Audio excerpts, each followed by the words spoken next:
All right, so let's run through some of the controls real quick in the oscillator, because if I start to fiddle-faddle with these things and you guys don't know what the hell I'm talking about, then this isn't much of a tutorial. So if you guys know what this stuff is, then feel free to move on to the next video. So the top is where you choose your wavetable, if you're going to choose from your list instead of make your own. Then you have an octave control, semitone control, fine pitch, and then a coarse pitch. So these are all for pitch, right? So if we pitch this down, it's pitching it down a whole octave. Semitone if you want to make like chords.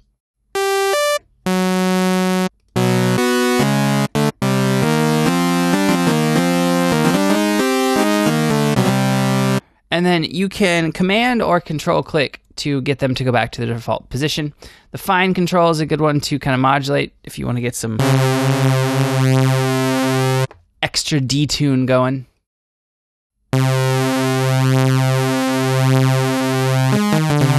Outside of the detune control below. The coarse pitch, I like using the coarse pitch to actually like, here's a tip and trick you can do with coarse pitch. Pop this in. Coarse pitch is great for effect sounds. If you hold down Alt or Option and click, Option Shift and then click, it'll change the direction. If you make your decay real short on an envelope, it can add this little tick to it. If you want to make a riser, here's how you make a riser.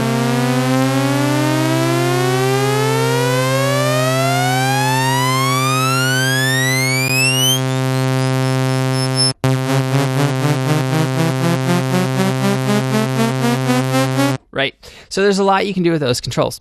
Now let's initialize this preset one more time. So this unison control, this will add unison voices. So if you try to make like super saw, super square, anything like that, this is how you're going to do it. You're going to increase the number of voices of unison.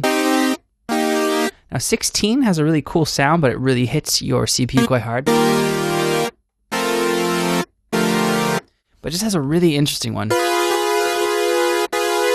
Then you can change and spread out the voices of unison, essentially increasing the detune, or the perceived detune effect.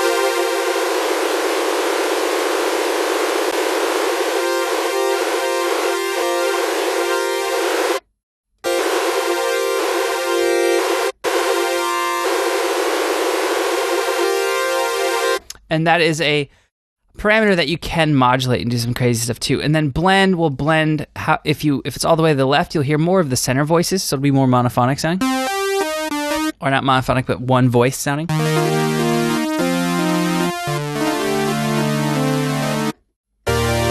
Now that's actually a little tip and trick that I like to do all the time, is I'll add voices of unison. Sometimes I'll go all the way up to 16. I'll keep the blend pretty much at 0, and I'll add the detune maybe to like, I don't know, 0.5. It's a cool effect. Let's take the detune up a little bit more.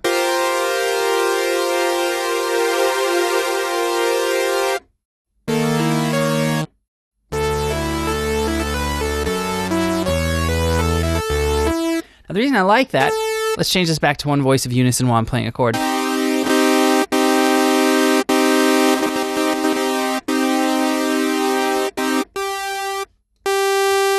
It doesn't sound like it's a super saw type sound, right? But it's bigger and it sits in the mix differently.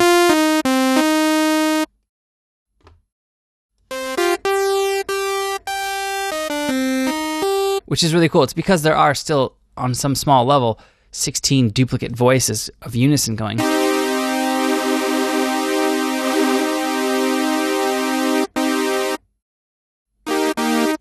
So that's a really cool hack for bass patches. I'll show you that real quick while we're going through this. If you want like a any type of detuned type bass, let's go to one that actually. All right, moving saw bass will be a good one. What we can do here is we can crank this up, turn the detune down.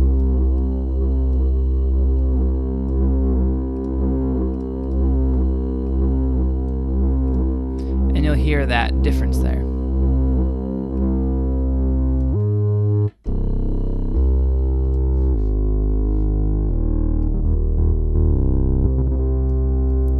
Now, it's not going to make your phase or kind of make your mono compatibility. It won't destroy that if you keep the detune and the blend down. All right, so I'm going to initialize the preset one more time. So phase, that will change where the sound is triggered from on the wavetable.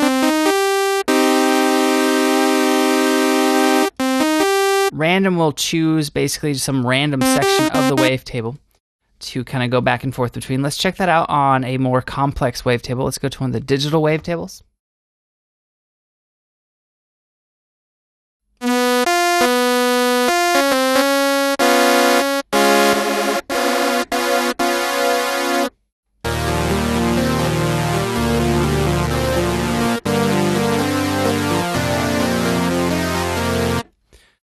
All right, then you have the wavetail position, which we've talked about at length. Over here, this is a section that we're going to be spending a lot of time on in this tutorial course. These are your warp modes inside of Serum, and these will further allow you to bend and shape your wavetables.